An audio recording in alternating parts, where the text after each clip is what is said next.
não tem problema. Então, o primeiro engenho que você tem em 1516, ou seja, ainda no chamado período pré-colonial, antes de ocorrer essa grande chegada dos portugueses no país. No litoral de Pernambuco, mais precisamente na feitoria, né, de Itamaracá, confiada ao administrador colonial Pero Capico, o primeiro governador das partes do Brasil. Né? Em 1526, já figuravam na alfândega de Lisboa direitos sobre o açúcar de Pernambuco. Poucos anos, em 1532, as primeiras plantas de cana-de-açúcar chegaram a São Vicente, lá embaixo, no sul, vindas provavelmente da Ilha da Madeira, com Martim Afonso de Souza. Então, a gente pode dizer aí que a partir de 1532 começa o ciclo, né, o ciclo açucareiro, o ciclo do açúcar na economia brasileira. E ele vai se estender, ou seja, o Brasil e Portugal vai explorar a cana-de-açúcar no Brasil durante muitos anos. Basicamente, durante 250 anos. O foco dos portugueses só vai mudar, ou seja, a cana-de-açúcar só vai perder importância no momento que os portugueses encontram ouro no interior do país. E é bem importante, vamos voltar aqui para dizer o seguinte, tá? Quem conhece um pouquinho de Brasil, vamos pensar só numa coisa, tá, gente? O grosso da nossa população, ele está concentrado todo aqui, ó, no litoral, certo? Quem conhece um pouquinho do Brasil sabe que quanto mais aqui, ó, você vai para o oeste, mais você vai para a esquerda, né, do mapa, vamos dizer dessa forma, menor é a densidade populacional. A maioria da nossa população se concentra no litoral. Por quê? Porque os prédios públicos, as instituições, o poder público dos portugueses e depois no Brasil República se concentrou nas áreas litorâneas. Então, por isso que a gente ainda encontra no nosso país, nos dias de hoje, diversas áreas ainda que são pouco desenvolvidas. Por quê? A maior parte da nossa população está concentrada no litoral. Tem um historiador chamado Sérgio Buarque de Holanda, ele chega a comparar, né, a colonização portuguesa como se fossem os ciris, né, ciris ou caranguejos, que só andam de lado para cima e para baixo. Né? Dificilmente, e só ficam presos na rocha do mar, né, porque dificilmente a colonização avançou para o interior. Só avançou para o interior no momento do ciclo da mineração, que a gente vai falar na aula que vem. Então, aqui a gente tem, essa é uma gravura feita no século XVII, né? Então ali por volta do 1600 e alguma coisa, e a gente tem uma visão de um pintor, não é necessariamente a expressão da realidade, né? De um pintor holandês chamado Frans Post, mas você vê nessa pintura que ele está aqui destacando, primeiro de tudo, a natureza que está na cara dele. Então aqui a gente tem uma cobra, a cobra está até comendo um bichinho aqui, né? E aí ele, né, deve estar do alto de um morro, então ele está vendo um engenho. Você vê aqui que tem uma roda aqui, que é onde os escravos iam rodando aquilo ali. Em alguns engenhos você tinha burros ou bois, né, animais de tração, para fazer essa roda girar. Então aqui era o lugar da moagem da cana-de-açúcar. Você tem aqui a capelinha que todo engenho tinha, né, para o santo de adoração, óbvio, guardadas as devidas restrições. O negócio da cana-de-açúcar, ele era um negócio que custava implementar. Você tinha que montar esse sistema aqui, certo? E nesse momento ainda não tinha o açúcar refinado. Então, o que a gente tinha era o que a gente chama de açúcar mascavo, que é aquele açúcar marrom, né, que vem em torrões. Só muito tempo depois é que os holandeses desenvolveram o refino do açúcar, ou seja, adicionaram química no processo, né, de fabricação do açúcar para ele ficar branquinho. Ok? Aqui é uma representação. Negros, africanos e indígenas eram a mão de obra utilizada na produção e industrialização da cana-de-açúcar. Mas o preço dos escravos africanos era alto. Os portugueses possuíam poucos recursos para a implantação da cultura da cana-de-açúcar no Brasil. Precisavam comprar escravos, preparar a terra, fazer o plantio, instalar os engenhos, né, aquela moagem para a fabricação do açúcar, transportar e distribuir o produto na Europa. Com 6 atividades. Então, assim, beleza. Ganhei uma terra no Brasil. Vou lá, vou plantar açúcar. Tem calma, velho, não é assim. Então, o cara chegava aqui, ele tinha que construir a própria casa. Então, aí lembrando, o cara não chega aqui e ganha uma terra, ele não vai se instalar 50 quilômetros distante, né, do lugar onde ele chegou. Ele vai se instalar perto. Por isso essa aglomeração que a gente tem no litoral do nosso país. Porque, pô, você está chegando numa terra que você não conhece, né? Os índios, dependendo, em muitos casos, quanto mais para o interior você ia, os índios te atacavam, entendeu? Ou pela lógica do processo, né? O cara estava invadindo as terras dele. Então, pô, cheguei no Brasil, vou instalar aqui. Então, instala a casa. Depois muitas vezes ele vinha sem a família dele. Depois de muito tempo é que ele trazia a família. E aí ele ficava tentando vencer aqui as dificuldades para implantar a cana-de-açúcar aqui e tendo que mandar dinheiro para a família que estava em Portugal. Então, não era barato começar a produzir açúcar. Não tendo recursos, a solução encontrada foi aliar-se aos holandeses, que financiaram, emprestaram dinheiro à implantação do cultivo e transformação da cana-de-açúcar no Brasil. Em troca, os holandeses ficaram com a comercialização do produto na Europa. Então, durante um bom tempo, houve uma parceria entre portugueses e holandeses. Os banqueiros holandeses emprestaram dinheiro para quem queria vir produzir cana-de-açúcar no Brasil. Então, o cara saía de Portugal com um empréstimo. Aí sim, ele começava a plantar, ele começava a cultivar, montava um engenho. Só que aí, depois que a produção dele, ou seja, onde ele teria lucro, quem tinha eram os holandeses. Então, ou seja, os holandeses vinham e buscavam esse açúcar, ou bruto, né, mascavo, ou depois refinando, e os holandeses que vendiam na Europa. Então, o lucro do cara era relativamente baixo, né, porque ele não vendia para os grandes centros. E levando em consideração, né, minha gente, hoje a gente tem açúcar em tudo. Eu acho que se eu lamber meu mouse, eu vou sentir algum gosto de doce nele, provavelmente. Tem açúcar em tudo.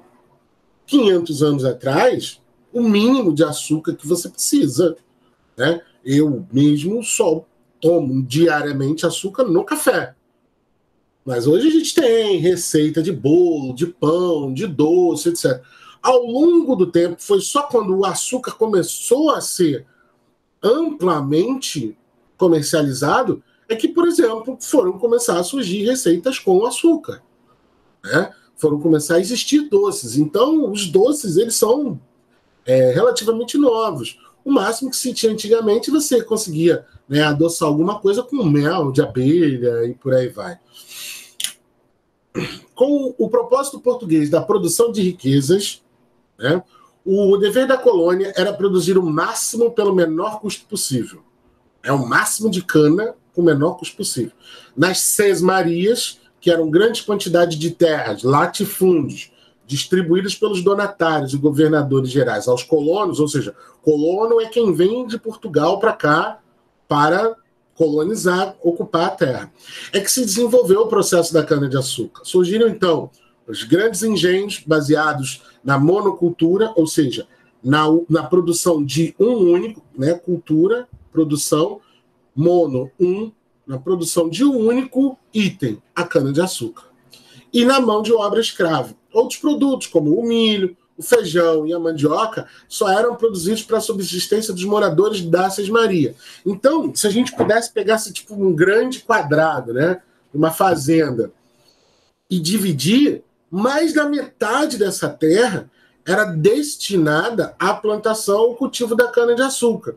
E uma pequena partezinha dela era destinada a essa roça que era para produzir alimentos do dia a dia. Milho, feijão, mandioca. Veja que não tem arroz. O arroz só foi introduzido na nossa dieta muito tempo depois. Muito tempo depois. Por quê? Porque para plantar arroz você precisa de campos muito grandes e campos alagados. O arroz é uma planta que precisa estar alagada para ele florescer. Isso só foi possível aqui no Brasil. Lembrando, como é que eu vou destacar uma grande porção de terra só para minha comida? Porque o arroz precisa de muito espaço, né? Precisa de um território, um terreno muito grande para você poder cultivá-lo. Pô, aí eu vou plantar arroz e não vou plantar cana-de-açúcar, que é o que me dá dinheiro. Então, as roças como milho, feijão e mandioca eram bem menores, né? Aí você tinha lá a área onde os escravos viviam. Eu vou mostrar uma figurinha aqui sobre isso. E aí é o grande questão, e isso é questão de prova, né? Mostrar como as grandes plantações, né, como a economia da cana-de-açúcar estava baseada. Primeiro de tudo, cultivo de um único gênero. O que é plantation? Plantation foi o sistema econômico desenvolvido, né, nas colônias, né, europeias, com um único intuito: cultivar um único gênero, monocultura. Produzir em larga escala. E quando se fala em produzir em larga escala, produção voltada para a exportação. Tá? Porque aí, lembrando, você vai consumir muito pouco açúcar. Você, na sua casa. Né? Você nem fica dividindo com o vizinho, né? Me dá uma xícara de açúcar. Não. Produção em larga escala, voltada para a exportação. E você tem imensas áreas de cultivo, de latifúndio. É do tipo, bota no YouTube, né? Plantação de soja. Você vê aquele caralhão de pé de soja que não tem mais fim. Produção de milho. Por quê? Soja e milho hoje em dia são commodities. Porque você faz uma pá de coisa com soja, você faz uma pá de coisa com milho. Entendeu? Com milho você faz uma coisa que parece mel, né? Que é o glutamato de sacarose. É o mel feito do milho. Existe açúcares feitos do milho. A gente prova o milho, ele é meio docinho. Com a soja, a mesma coisa. Você produz uma porra de coisa. Então, se eu consigo processar a soja, e essa soja vai me dar não só o grão da soja, mas o óleo e tudo mais o que pode ser vindo do processamento dela, planta-se soja pra caralho, porra. Entendeu? Milho pra caralho. Produção em larga escala, voltada para a exportação. Imensas áreas de cultivo, latifúndio. Toda vez que vocês... É uma cova grande para o teu corpo pequeno. É a terra que querias ver dividida. É a parte que te cabe nesse latifúndio, né? Isso é Guimarães Rosa, Vida e Morte Severina. Morte e Vida Severina, né? Que é o Chico Buarque até musicou. Latifúndio, grandes porções de terra. No fim de tudo, qual é o nosso grande latifúndio? Aquele buraquinho que tem que cabe o nosso caixão, ou aquela gaveta que nos enterra numa parede. Esse é o latifúndio que a gente tem na vida. E a utilização de mão de obra escrava. Num primeiro momento, foi do indígena, né? Foi da população que vivia nativa aqui no continente, mas depois vem o negro. E aí a gente volta para aquela aula sobre, né, racismo, etc., sobre a escravização no Brasil. Por que foi maior utilizada a mão de obra do negro africano? Porque essa mão de obra gerava outro tipo de lucro. Porque a escravização de africanos gerava lucro. a escravização de africanos era um comércio.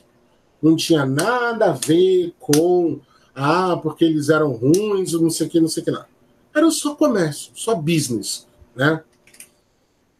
E aqui a gente tem, né, uma representaçãozinha gráfica. Isso aqui, gente, tá? Vamos dizer assim, tem alguns modelos que a gente consegue dizer até que é real. Isso aqui é só uma representação. Mas, por exemplo, eu moro aqui, deixa eu ver minha localização. Para cá. Não, para cá. Aqui a 1 quilômetro de distância da minha casa tem uma fazenda que era produtora de café na época, né? Foi uma fazenda escravocrata. Ela tem exatamente esse formato, vamos dizer. Eu tenho uma piada com a minha mulher, que todo mundo acha o maior engraçado, né? Vamos para Paraty, vamos para Tiradentes, São João del Rei, vamos para, como é o nome? Recife. Todo mundo acha legal. Eu gosto da viagem, mas Tiradentes, Paraty, Recife, é tudo igual. Tem a mesma arquitetura, né, de qualquer cidade construída por portugueses, que tem o mesmo modelinho. Eu falo sobre isso outro dia. Então a gente tem aqui a gente tem a moenda, né?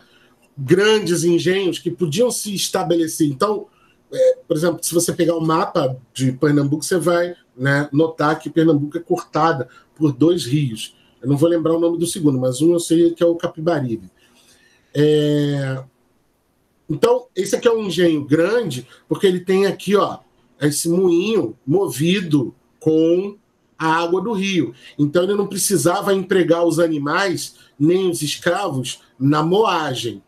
Aqui vocês estão vendo aqui as varas de cana, tá? E aqui são os fornos, onde tem aqueles grandes tachos, onde eles cozinham o caldo da cana. Que aí, né, a partir do caldo da cana é que vai virar o melaço, o próprio açúcar, né, que vai ser vendido, né, naqueles cones que se chamaram pão de açúcar, por isso que aqui a montanha, né, que tem até o bondinho, chama-se pão de açúcar, porque é o mesmo formato. Então ali, porque aí ou o melaço, que é feito da cana-de-açúcar, ou a própria açúcar. Aqui é a Casa Grande, né, é a sede da fazenda, tá?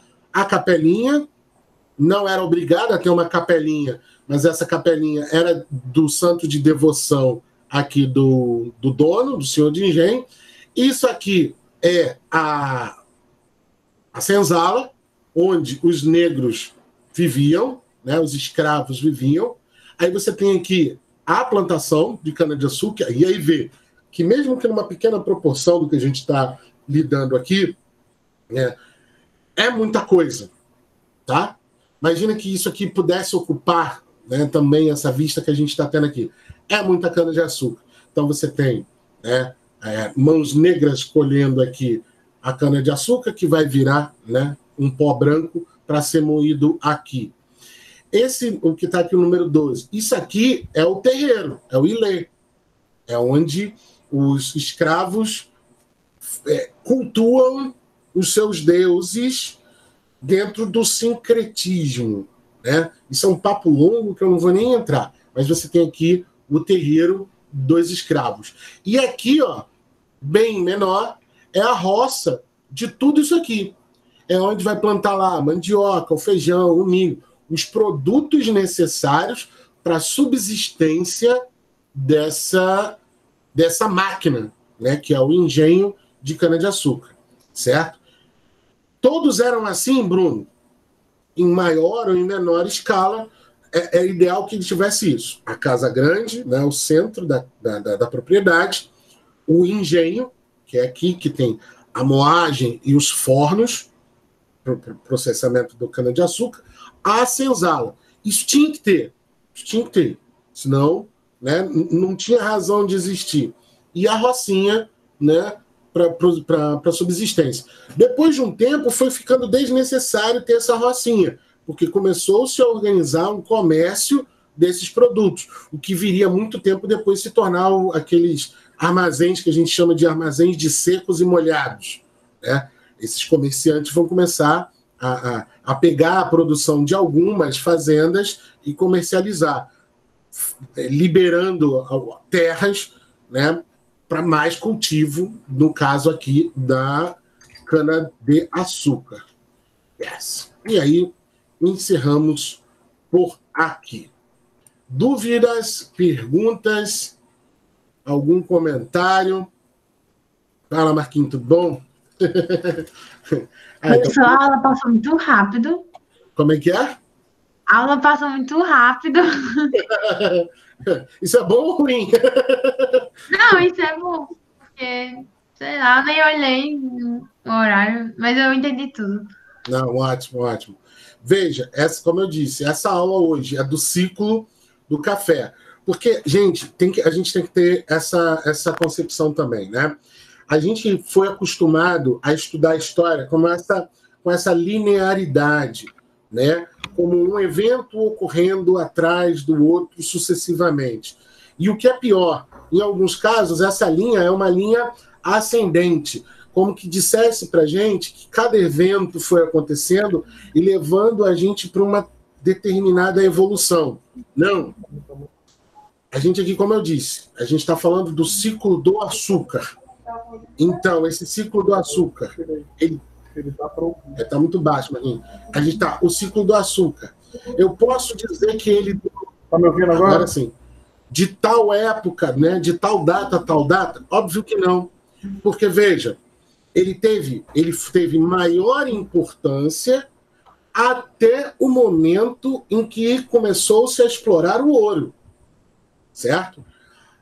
A exploração do ouro durou de tal data até tal data? Não posso fixar. Por quê? Porque até hoje as pessoas continuam encontrando minas de ouro.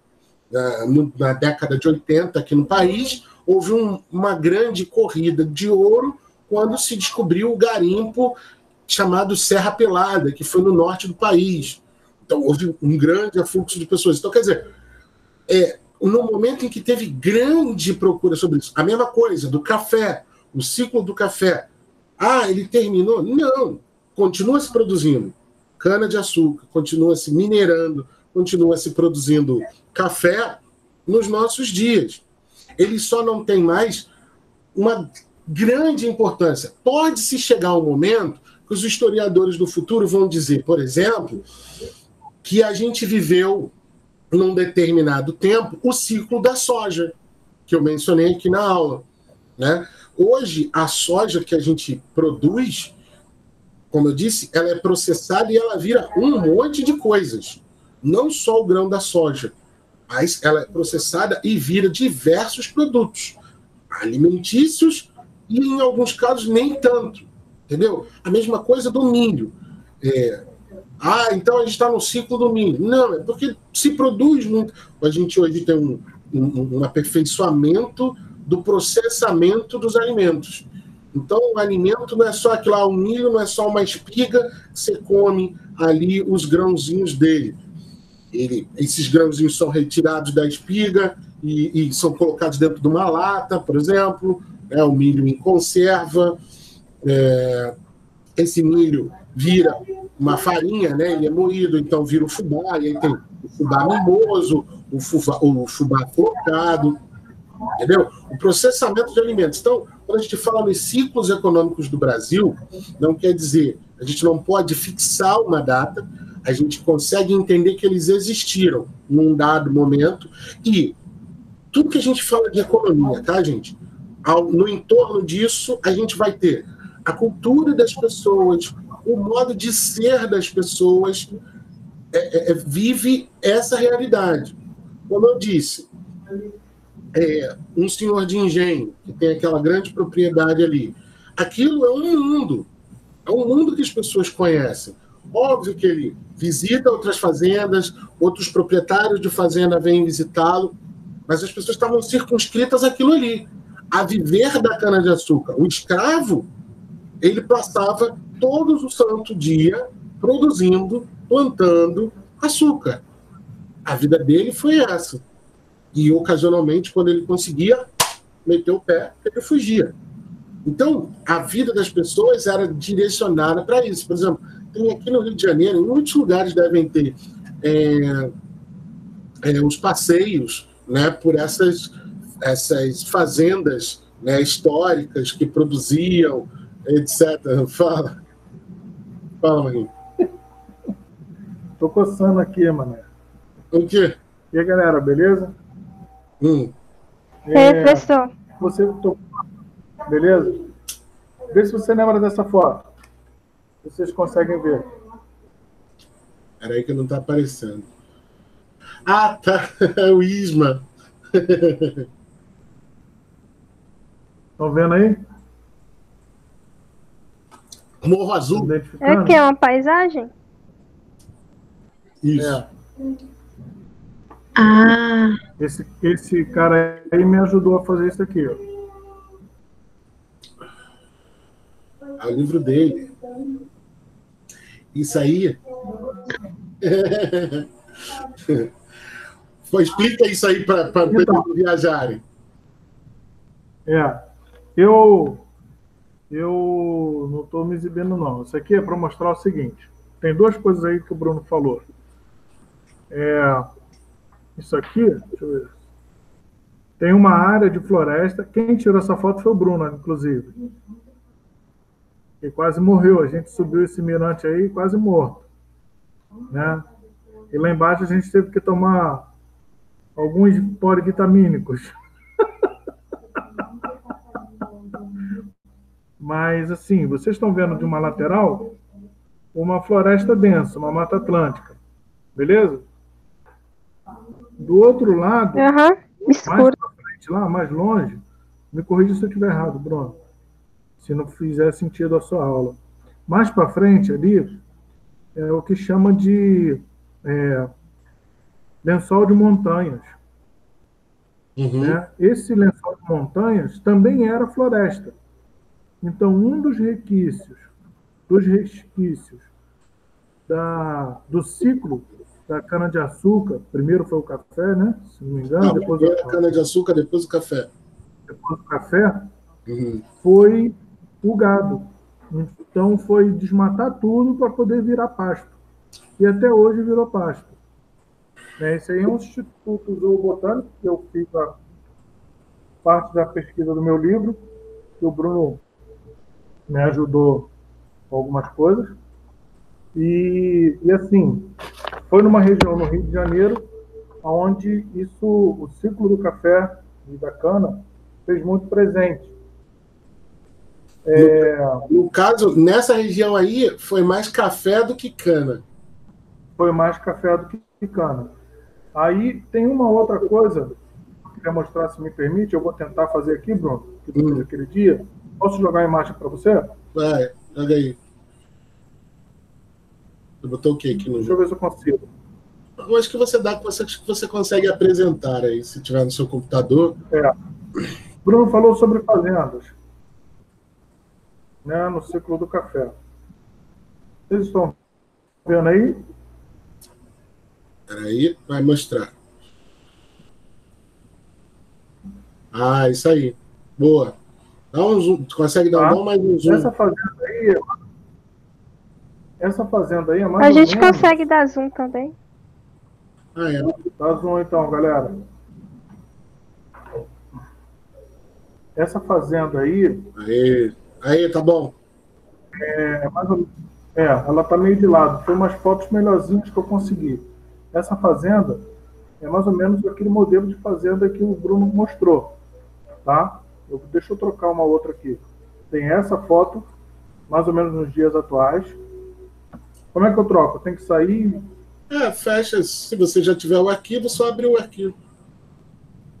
Tá. Então, peraí. Tá. Viu a outra? Não, peraí. Não, né? Ainda não. Aqui, eu abri 2 vezes. Agora se apresenta. Bota para apresentar. Isso. Aquela fazenda é essa fazenda aí. Tá vendo? Isso aí fica onde? Estão vendo? Sim. Essa fazenda aí é onde você conheceu o meu avô, né? Velho João. Sim. Essa fazenda é a fazenda em que meu avô nasceu. Essa é a Fazenda Santa Clara. Essa é a foto antiga. Essa fazenda fica em Barra do Piraí, divisa com o Rio Preto, Minas Gerais, para quem vai para a conservatória. E é a fazenda do ciclo do café, né? Que foi o ciclo do café, lá foi café. Isso. E onde ele foi criado. E tem até um fato de um tempo, ela é uma fazenda, um hotel fazenda, a galera faz uma, como é que diz? Aquele café colonial, todo mundo vestido, tudo mais. Isso, né? eu ia falar sobre isso. Então, e aí, É bonito. é muito bonito, cara. É muito bonito. Sinistros são as histórias que o velho João contava. Então, História de assombração, professor? Adoro. não, história real, assim, sabe? E tem cada coisa assim que eu até evito falar que é muito emocionante. Gente, eu gosto demais de ouvir essas histórias. Uma vez o Bruno se meteu na minha aula, agora eu tô me metendo na aula dele. Eu estava esperando o nome disso é interdisciplinaridade, rapaz. Interdisciplinaridade, garoto. Então, se eu estiver ajudando, tá bom. Uma vez meu avô com a minha mãe, aniversário dele, foram para lá, e minha mãe, de surpresa com a minha tia, levaram meu avô. E tinha uns caras fazendo isso. Tem uma outra foto aqui que mostra onde era o tronco dos escravos e a senzala e tal, mas eu não consegui abrir. E aí o cara falando, não, aqui é onde era o refeitório. O cara na fazenda, aqui é onde era o refeitório, aqui era onde tinha o... Aí, não, primeiro ele falou, aqui é onde a gente criava os animais, e era bem do lado da fazenda. Aí, cortou. O jeitinho que o Bruno conheceu, né, aquela risada, né, dando uma risadinha, falou, não, os bichos ficavam tudo lá embaixo, quem criava do porco era eu. Aí o cara já olhou. Aí, essa árvore aqui, quem plantou foi meu velho, foi o pai dele. Foi meu velho, a gente matava o boi e tirava as tripas, os restos, ficava aqui para fazer a feijoada. Olha só, gente, ficava aqui para fazer a feijoada. Aí o cara já começou a olhar. Aí quando ele falou que era o refeitório e que o tronco era onde eles botavam a bandeira, o meu avô falou, não, ali é onde os negros apanhavam. Os negros fujão, ficava de um lado, os negros fujão do outro. Aí o cara veio querer dar uma carteirada, né? Não vou, né? É. Ele falou, não. Como é que o senhor sabe disso? Aí ele falou, bom, eu nasci aqui. Que? Você nasceu aqui? Pois é, gente, essa fazenda era a fazenda que foi herdada pelo Dom Pedro II para o conde Modesto Leal. Meu nome é Marcos Leal também. Então, o Modesto Leal, ele fazia o tropismo e ele foi numa dessas para a Bahia e tinha o meu bisavô, que era o João, ele não tinha nome, né? Ele era uma criança de negro, a mãe dele era escrava e ele já estava na época da lei do ventre livre. Olha, gente, como é que pega. E aquilo que eu... E aí ela falou para ela. Pode falar. E é até bom você contar essa história do seu avô por conta disso, né? O avô do Marco nasce dentro de uma fazenda, nasce livre, mas a mãe continua presa. É aí que eu quero chegar. O meu biso, ele não tinha nome. Aí ela falou, olha, tem como você levar, seu cavaleiro, esse neguinho? Eu falei, deixa eu ver ele aí. Ele tinha 4 anos. Livre, né? Ele é livre. Aí ele colocou no bolé, botou no cavalo dele, aí chamou de João, que era o pai dele, baiano, que nasceu na Bahia, e Leal, que era o nome dele, João Baiano Leal, meu bisavô. E ficou como um chefe, um capataz da fazenda. Lá, cresceu lá, virou o capataz da fazenda, meu bisavô. Acabou a escravatura, entre aspas. Porque os caras iam para onde? Né? Os caras iam viver de quê? Né? E meu avô nasceu ali. Meu avô teve uma casa, casou com uma branca e continuou ali. E assim, é uma história muito legal. Meu avô contava bastante, várias histórias, né, Bruno? Várias histórias dele. Quando tu for chegar em Getúlio Vargas, tem uma história do meu avô fazendo segurança do Getúlio Vargas que não dá não, mano.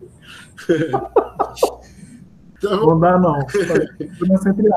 só pra gente... Ele falou que todo mundo tinha medo de ficar no telhado. Ele era o único que ficava no telhado porque ele dormia. Enfim, então assim, as histórias do ciclo do café, elas estão muito entrelaçadas no nosso cotidiano, na nossa vida. Salvo os casos que a gente tem esses graus de parentescos. Né? Aliás, todos nós temos graus de parentesco. Né? Só que algumas coisas a gente sabe, sim, outras não. Vai tocando bonde aí que eu vou falar outra coisa. Vai. Que é o seguinte, então, só para a gente finalizar aquele raciocínio que eu estava desenvolvendo. Como o Marco falou, não dá para a gente especificamente fechar uma data, isso é um primeiro ponto. Segundo ponto, essas plantações, esses ciclos, eles continuam ocorrendo.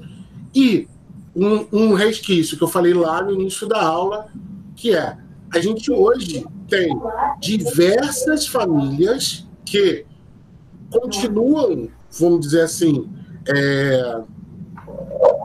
usufruindo aquilo que a gente falou da doação dos latifúndios. Né? Existem famílias que foram perpetuando essa divisão de terras, de grandes porções de terra, há muito tempo, né? Por muito tempo. Então, um dos problemas que a gente tem no nosso país, e foi aquilo que eu falei, a gente tem uma concentração demográfica muito grande no litoral, e quando a gente vai se afastando para o interior, ainda existem muitos requisitos disso. Fazendas que pertencem a famílias há gerações. Em alguns casos, desde... O Marco está falando da questão do Brasil Império, né, que é a questão no ciclo do café. Mas, em alguns casos, famílias que têm essas terras desde o tempo do Brasil Colônia. Certo? Então, assim, esse ciclo do açúcar, ele só perde importância quando começa a se descobrir ouro em Minas Gerais, mas quem produz o açúcar não deixa de produzir açúcar. Vai ocorrer até um fenômeno que eu vou falar na semana que vem, que é do tipo, como a produção, o interesse no açúcar diminui, e eu vou explicar por quê, muitas das fazendas que tinham muitos escravos, né, para produzir açúcar, vêm os seus lucros diminuir, e aí como manter esses escravos todos? Então essas fazendas começam a vender os seus escravos para esses escravos irem trabalhar lá nas minas de ouro, certo? Mas isso é papo para a semana que vem, quando a gente vai falar do declínio da produção açucareira e do auge da produção da exploração e mineração do ouro. Tá ok? Dúvidas, perguntas, algo mais? Não, professor. Tá acabando tua aula aí, Bruno? Foi tranquila a aula, deu para entender direitinho. Tranquilo, então. Mas, reafirmando, eu gravei uma parte da aula, né? Dei mole que não gravei a aula toda, mas, deixa eu ver, agora 8h11, de repente, até às 9 horas eu consigo renderizar o vídeo e aí subo lá para o Classroom, tá bom? Aí tem o vídeo e esses slides todos que eu forneci. Se, mais uma vez, reiterando, se vocês precisarem de mais material para estudar, tá? Vocês me falem, tá bom? Tem aquela apostila que eu já disponibilizei. Ela tem Professor, e aquele simulado lá? Então, só 2 pessoas fizeram, né? Você e a Rebeca.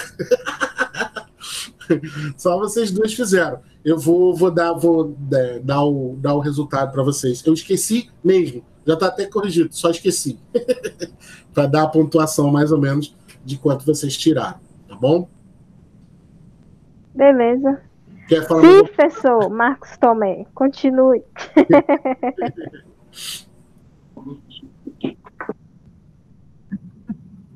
Cara falador, tu tem aula aí? Tu tem tempo ainda da tua aula?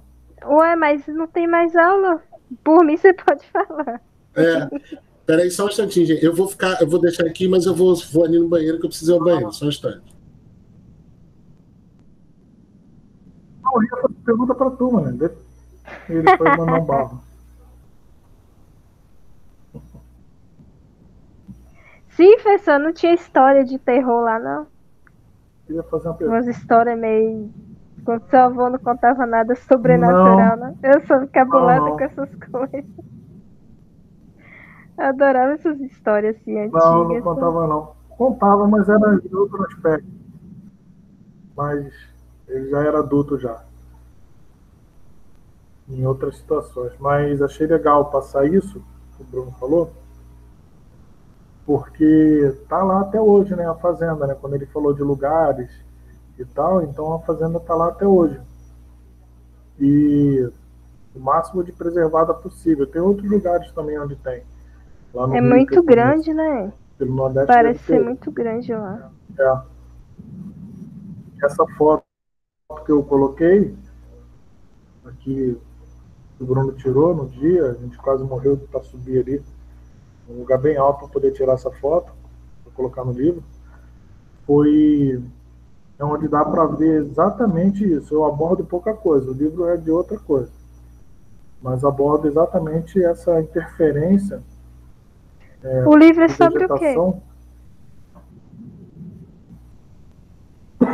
É sobre identificação de plantas através do mel de abelha, mel de Apis mellifera, que é a abelha africana. E a gente consegue identificar quais as árvores que a abelha foi durante um mês, olhando microscopicamente o mel. Aí eu identifico o pólen, identifico a árvore. Uma vez que eu identifico a árvore, eu sei faço uma porcentagem da quantidade. E aí eu consigo identificar que tipo de mata tem ali. Se mexeram naquela mata, se é uma mata nativa, se é uma mata antiga. Só pelo pólen? Pelo pólen. Caraca, doideira. Legal.